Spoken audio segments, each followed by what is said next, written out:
Release دینی نشست جماعت رضائے مصطفیٰ سنی داؤنی مسجد ممبئی۔ قیامت کے دن حضرت آدم علی نبینا و علیہ الصلوۃ والسلام عرش اعظم کے قریب جلوہ فرما ہوں گے۔ وہ دیکھ رہے ہوں گے کہ حساب کتاب ہو کر کے ان کی اولاد میں کچھ جنت کی جانب جا رہے ہیں، کچھ جہنم کی جانب جا رہے ہیں، کہ اچانک دیکھیں گے کہ ہمارے آقا علیہ الصلوۃ والسلام کے غلام کو فرشتے پکڑ کر جہنم کی جانب لے جا رہے ہوں گے۔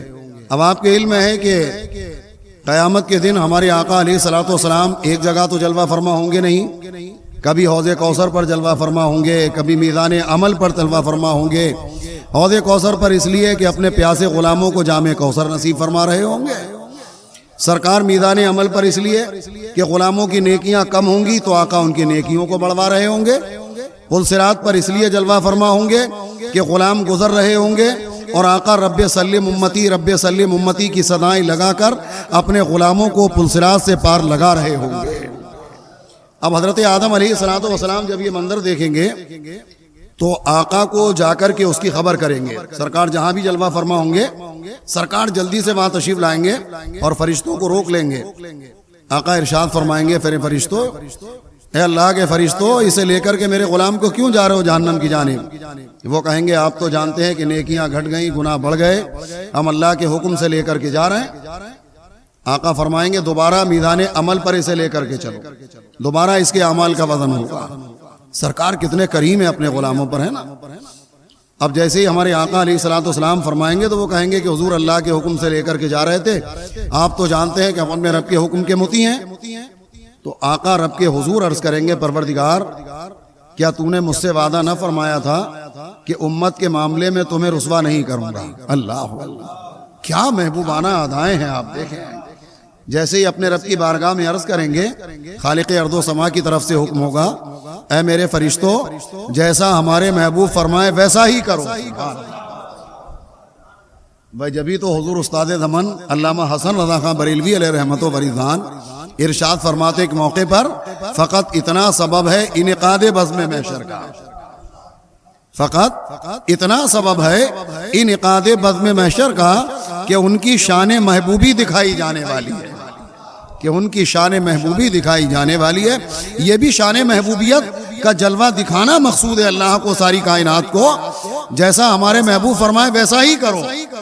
اب جیسے ہی فرشتوں کو حکم ہوگا، سرکار آدم علیہ السلام فرشتوں کو لے کر دوبارہ میدان عمل پر تشریف لے جائیں گے اور اپنے پاس سے ایک کاغذ کا پرزہ نکال کر کے سرکار اس کے نیکیوں والے پلڑے پر رکھ دیں گے۔ ہوگا یہ جیسی سرکار اپنے دستے کرم سے رکھیں گے نیکیاں زیادہ ہو جائیں گی، گناہ گھٹ جائیں گے، اللہ کی قدرت۔ اب جیسی نیکیاں بڑھیں گی، اچھا وہاں کی ترازو کا معاملہ یہاں کے مختلف ہوگا۔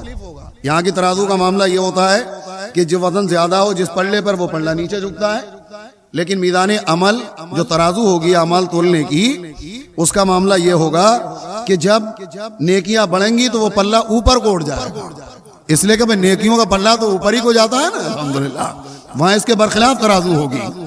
اب جیسے ہی نیکیاں بڑھ جائیں گی اللہ پاک کی طرف سے حکم ہوگا، اس میرے بندے کو جنت میں داخل کر دو۔ سبحان اللہ، دیکھو جا رہا تھا جہنم کی جانب لیکن میرے مصطفیٰ کی شفاعت سے ہو گیا جنتی۔ سبحان اللہ، جبھی تو اعلیٰ حضرت فرماتے ہیں کیا ہی ذوق افزا شفاعت ہے تمہاری، واہ واہ، قرض لیتی ہے گناہ پرہیزگاری، واہ واہ۔ اب جنت کا جیسی حکم ہوگا تو ظاہر ہے کہ وہ مچل جائے گا قدموں میں کہ ایسی بے کسی کے عالم میں آپ نے میری مدد کی ہے، جب تک پہچانے گا نہیں، کہے گا کہ آپ ہیں کون؟ آقا فرمائیں گے میں ہی تیرا نبی محمد ہوں صلی اللہ علیہ وسلم۔ حضور اس چھوٹے سے کاغذ کے پردے میں کیا تھا کہ جس سے میری نیکیاں بڑھ گئیں؟ میرے آقا فرمائیں گے تو نے بڑی محبت کے ساتھ مجھ پر ایک مرتبہ درود پڑھا تھا، فرشتوں نے اسے محفوظ کر لیا تھا، وہی تیرا درود ہے۔ جب ایک بار محبت سے آدمی پڑھے تو یہ عالم ہو، تو سنی مسلمان اگر چلتے پھرتے اٹھتے بیٹھتے بار بار اپنے آقا پہ درود پڑھے گا تو کتنی برکتیں نصیب ہوں گی، اللہ کی رحمت سے امید ہے۔ اللہ رب العزت مجھے آپ کو سب کو اپنے فضل و کرم سے بار بار درود شریف پڑھنے والوں میں شامل فرما دے۔ پڑھیے ایک بار اور بلند آواز سے درود شریف، اللہم صلی علی سیدنا مولانا محمد معدن الجود والکرم منبع العلم والعلم والحکم وعلى آلہ وصحبہ وبارک وسلم صلاۃ و سلام علیک یا رسول اللہ صلی اللہ تعالی علیہ وسلم.